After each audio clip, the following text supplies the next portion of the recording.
Hey everybody, welcome back.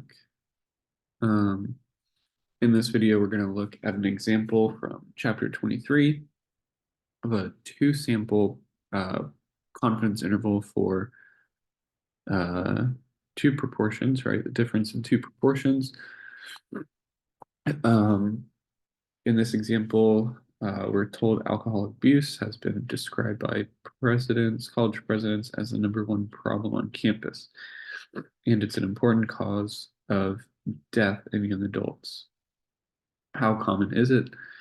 A survey of 17,096 students in United States four-year colleges collected information on drinking behavior and alcohol-related problems. So the researchers defined frequent binge drinking as having 5 or more drinks in a row, 3 or more times in the past 2 weeks. Data was also summarized by gender. So basically, the researchers asked students, um, have you had um, 5 or more drinks in a row uh, on 3 or more separate occasions, right? 3 or more times in the past 2 weeks. And so if the student said yes, they were categorized as a binge drinker, right? The answer to that question is pretty much either yes or no. So this is a categorical variable, are you a binge drinker, yes or no, based on this criteria.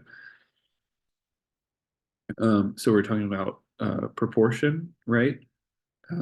So they took the number of binge drinkers, also by gender, right? So men and women were uh, broken out separately in this summary. So of that 17,096 total, 7,180, right? 7,180 of our 17,096 total sample size were men. So this is going to be our sample one, right? Our N1 or our N2. Um, and then of the 17,096 total sampled, 9,916 were women, right? So they sampled more women than men. Following this line again, right? The number of binge drinkers who were men, right, were 1,630. So that p hat 1, basically, the p hat for our men was 1,630 divided by 7,180. So this is the proportion of men, right, who are binge drinkers from this sample. And then of the 9,916 women that were surveyed, 1,684 of those women were labeled as binge drinkers. So notice that there were actually more women binge drinkers than men, right? 54 more women. But look at how many more women were sampled, right? Over 2,000 more, almost 3,000 more women were sampled. So that proportion of women in the sample who are binge drinkers is decently smaller, right? 0.5, 5% smaller, basically, than the proportion of men. And if we were to just look at the totals, right, the total number of people sampled, we're not really going to use this row for our problem, but just to kind of iterate the point why we might want to break this out and look at it as two different proportions instead of one. If you just looked at the total, then the total proportion was 0.19, right? Makes sense, kind of in the middle there. But see how this kind of tells us a little more. We get a little more information by breaking it out into men and women, right? We can see it looks like men are maybe more likely to be binge drinkers than women are because they have a higher proportion. We might think this, right? But we're about to apply a confidence interval to these proportions to try to answer this question, a little more formally by comparing these groups, right? We might want to know, are men more likely to be binge drinkers or are women? Um, you know, so we can try to put some of our methods to kind of answer this question a little more formally or a little more definitively, basically. So the problem wants us to create a 95% confidence interval for the difference between the two proportions. And then it wants to know, it asks us this follow-up question: is there significant evidence to suggest that there is a difference between the two proportions? So we'll talk about how to answer this question based on our confidence interval after we calculate it. Let me go back and just grab this formula for our kind of convenience and our reference here.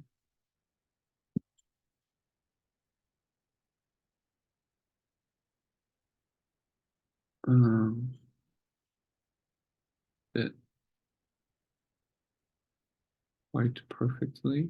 Move this around just a little bit so that we've got some more room to work.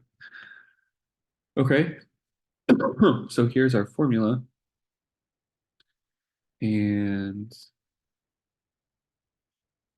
let me see if I'm still, for some reason it stopped sharing the screen. Maybe that is my fault. But here we go, right? So we've got our data from the problem we just read. We're asked to create a 95% confidence interval for the difference between the two proportions. And we have our formula, right, for a confidence interval for the difference of two proportions. So basically all we have to do is take the data that we're given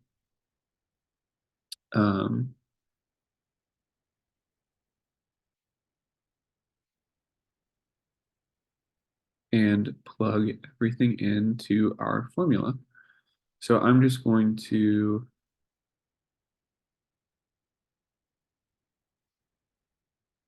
show you, right, I'm going to consider min our p hat 1 and our sample 1, just because that's the order it is kind of on the table, so that we can keep everything straight. So now we basically just have to plug everything in.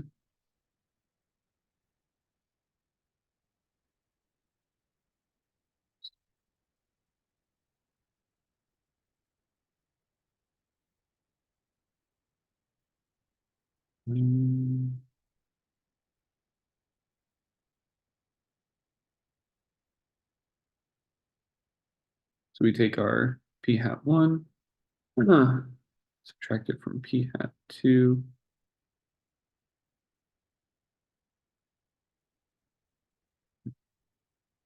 This is a parentheses plus or minus RZ alpha over 2. This is a 95% confidence interval, so guess what? We can still use the same exact Z of 1.96, right? From our previous chapter 18, I believe, right? That confidence interval for one proportion. It's the exact same here. No need to change anything. And then we do 0.227, 1 minus 0.227.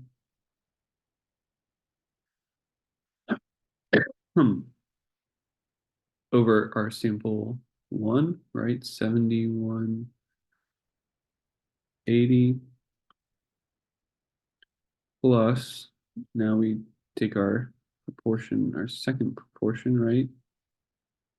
1 minus 0.17 is 0.83. So I'm just doing 1 minus 0.87, 0.17, trying to save some room here. And our second sample size was 9,916. So take a minute, pause here, see if you can do this calculation on your own. I will be right back and we will do it together.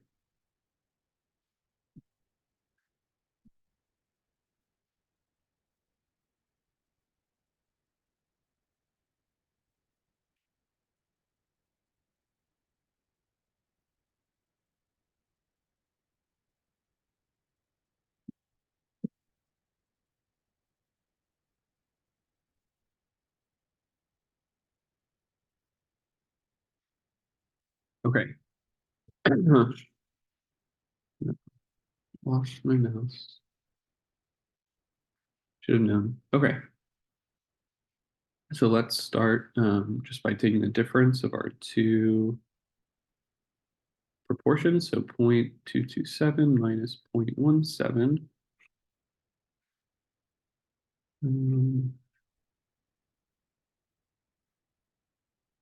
is equal to 0.057.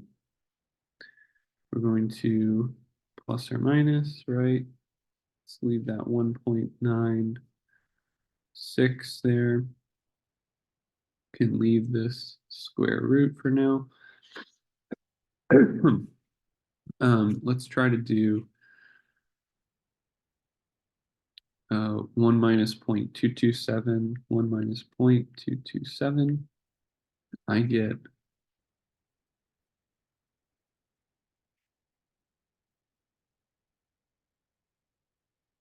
or 1 minus 0.227, I get 0.773.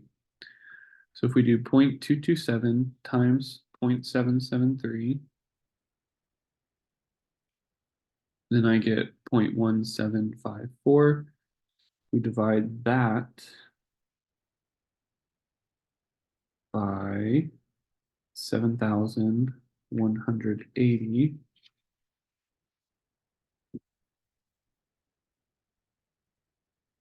Then I get a pretty small number of 0.0001234024. Okay. So basically this whole thing became 0.0000244. Okay, so now let's do 0.17 times 0.83. I get 0.1411. So let's divide that 0.1411 by 9,916. And I get another very small number. This time I get 0.00123. So 4 zeros again. 1, 4. Okay. So now we need to add these two small numbers together and then take their square root. So if I add those two together, I get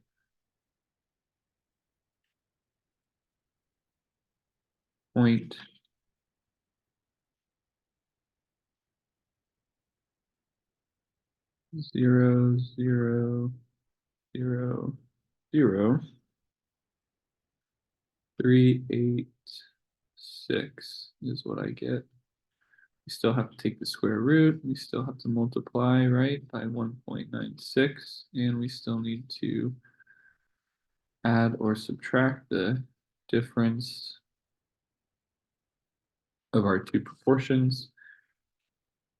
So now if I take the square root of this 0.0000386, I get a slightly larger number, but still pretty small, right?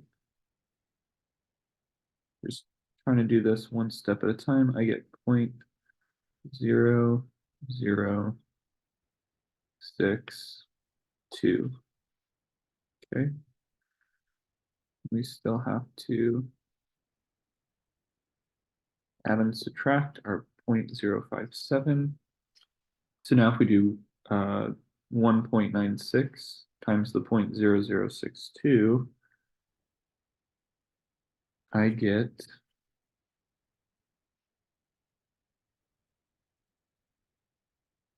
0.01 to round it up and call it 0.0122.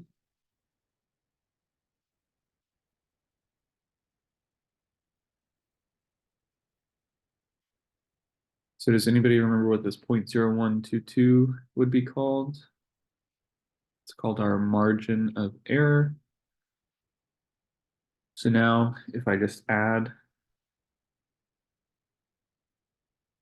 0.057 to this, I get 0.069. And then if I take 0.57, subtract the 0.0122, 0.057 minus 0.0122, I get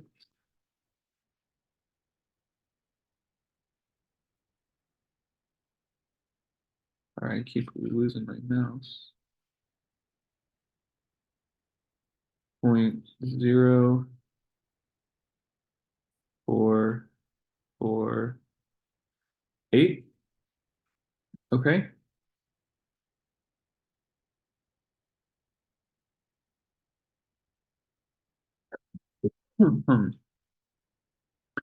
So this would be our confidence interval for the difference between these two proportions. And then we're asked, is there significant evidence to suggest that there is a difference between the two proportions? Right, so basically, is there significant evidence to suggest that the difference between these two is not 0? So think about that. Right, if there is a difference between the two, that means they are different, right? So if they're not the same, then when you take their difference, it will not be 0. If they were the same, you take their difference, it is 0. So is there significant evidence after we've calculated our 95% confidence interval? The idea here is that there is significant evidence to suggest that there is a difference, right? And that is because our interval does not contain 0. Right, our interval is actually strictly positive, and it's very close to 0. But remember that these are proportions, so we are kind of in terms of percentages. So if you think of these as percentages, right, instead of 0.04, it's really a 4.5% difference is what we're saying is the lower end of our confidence interval, and it's up to a 6.9% difference. So what we're saying is that we're 95% confident that the difference, right, between the two proportions is between 4.5% and 6.9%. So because that interval does not include 0 at all, we can say that there is significant evidence, right, to suggest that they're different. What if this question asked us if there was significant evidence to suggest that p hat 1 was greater than p hat 2, right? So this is a slightly stronger question or statement that we could potentially make, right? Just saying there is a difference. Well, it could be one could be greater than, one could be less than, right?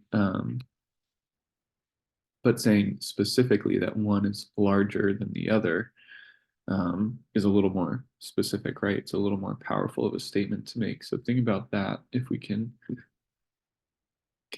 we say, is there significant evidence to suggest that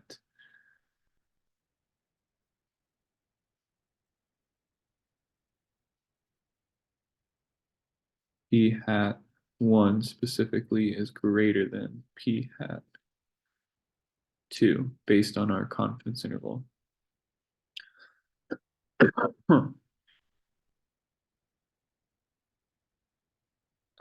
So we can say that there is significant evidence because sorry, y'all. Mouse is crazy. Right, because notice we put our p hat first in the difference, and so we got a positive difference here, right? If you take a number, subtract a smaller number from it, right, you'll have a positive number. If p hat was smaller than p2, we would have gotten a negative number here. And really beyond that,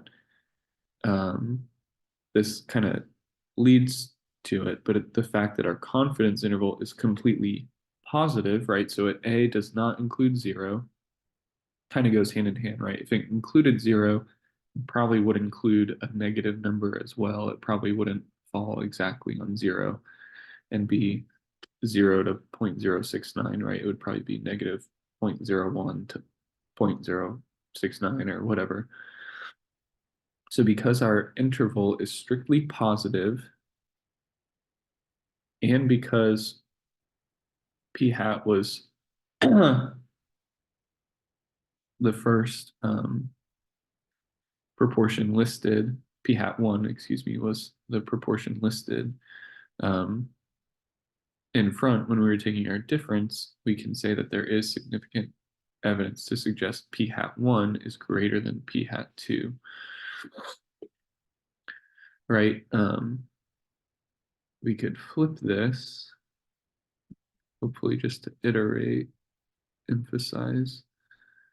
Could we say that p hat 2 is greater than p hat 1? And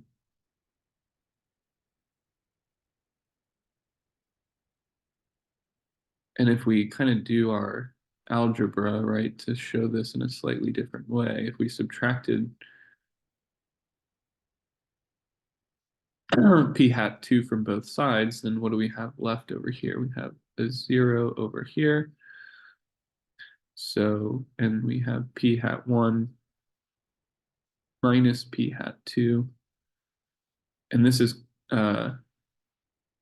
great, right? This kind of helps us maybe see this point a little bit clearer, because p hat 1 minus p hat 2 is exactly what we have over here, right? So basically is p hat 1 minus p hat 2 multiplied by our z, right, is our whole formula. All of this, plus or minus, sorry, is all of that strictly greater than 0.